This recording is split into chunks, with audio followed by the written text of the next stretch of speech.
खरं तर जवळचं पाणी संपून गेलं होतं आणि इकडे इतका उकाडा आहे, घशाला अक्षरशः कोरड पडली. आता बोलवत देखील नाही डिहायड्रेशन. आणि केवळ एवढा एकच पर्याय होता, हा हे खडकातून येणारं नैसर्गिक पाणी आमच्याकडे सर्वोत्तम पाणी.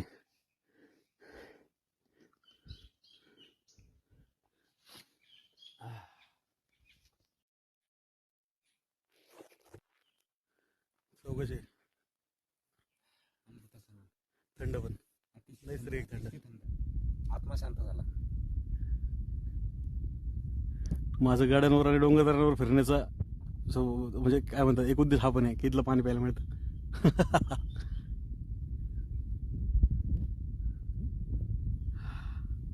रतनगडवर पण जबरदस्त म्हणजे दगडांच्या टाक्यांमध्ये साठलेलं पाणी असतं, ते दगडातून झिरपलेलं.